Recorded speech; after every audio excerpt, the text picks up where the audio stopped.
Selamat pagi Bapak Ibu saudara yang kasih Tuhan. Berjumpa kembali di dalam hadirat Tuhan pagi hari yang penuh dengan kemenangan, sukacita, dan kesuksesan menanti kita karena kita tetap mengandalkan Tuhan setiap harinya. Bapak Ibu saudara yang kasih Tuhan, hari ini kebenaran firman Tuhan tercatat atau terambil dalam kitab Matius 5 ayat 13. Kamu adalah garam dunia. Jika garam itu menjadi tawar, dengan apakah ia diasinkan? Tidak ada lagi gunanya selain dibuang dan diinjak orang. Bapak Ibu saudara yang kasih Tuhan, kita adalah garam dunia. Pada zaman dahulu, garam adalah benda yang mewah. Bahkan serdadu Romawi dibayar dengan garam.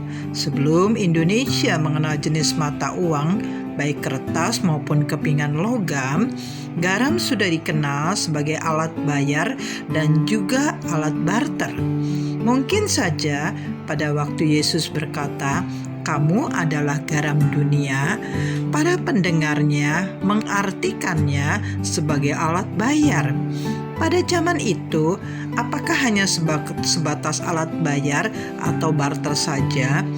Garam yang dalam bahasa Latin disebut salarium menjadi salary di bahasa Inggrisnya atau upah di bahasa Indonesia tentu saja tidak keliru. Bagi kita hari ini, bahwa garam juga memberi rasa asin, penyedap masakan.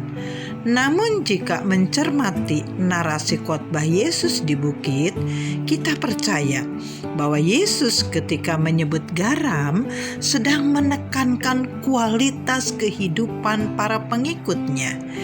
Jika garam merupakan alat bayar, hari ini dikenal dengan uang, maka uang memiliki otoritas yang sah sebagai alat bayar. Uang rupiah berlaku di seluruh wilayah Republik Indonesia. Mari kita renungkan sebentar. Jika kita membeli beberapa barang di suatu warung, lalu uang itu dikembalikan lagi, kemungkinan besar karena uang kita palsu alias tidak asli. Begitu juga dengan garam. Jika garam sudah tidak asin, apa gunanya selain dibuang dan diinjak orang? Jika kehidupan kekristenan kita tidak memiliki nilai, tidak terjadi kesaksian dan menjadi terang, maka sebenarnya kekristenan kita tidak memiliki nilai arti lagi, dan Bapa di surga tidak dipermuliakan. Nah, garam bukan saja hadir memberi suatu dampak kepada sebuah masakan, tetapi pada sisi yang bersamaan, iman dan kesaksian kita juga harus bernilai. Uang rupiah pecahan 100.000, sekalipun kondisi kertasnya tidak lagi baru, tetapi nilainya tetap 100.000 rupiah. Lalu apa arti perenungan bahwa kita ini harus menjadi garam dunia?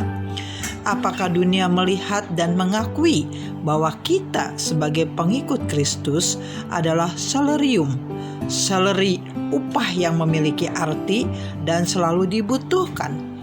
Ataukah kita sudah kehilangan nilai-nilai garam dan terang itu? Marilah kita belajar untuk selalu menjadi garam yang tetap memberikan rasa asin. Ketika kita ditempatkan dimanapun, tetaplah kita menjaga ucapan kita, sikap dan karakter kita. Memang belum sempurna, tapi kita harus bisa belajar untuk menjadi sempurna. Kenapa? Karena Roh Kudus yang menyempurnakan. Mari, mulailah dari hari ini kita menjadi saksi Kristus, menjadi Alkitab yang terbuka, sampai semua orang dapat melihat Kristus dalam hidup dan perilaku kita. Puji Tuhan, salam berkemenangan. Selamat pagi Bapak Ibu saudara yang kasih Tuhan. Tetaplah maju bersama Tuhan, jangan menjadi lemah, karena iman kita iman yang berkobar-kobar. Amin. Haleluya.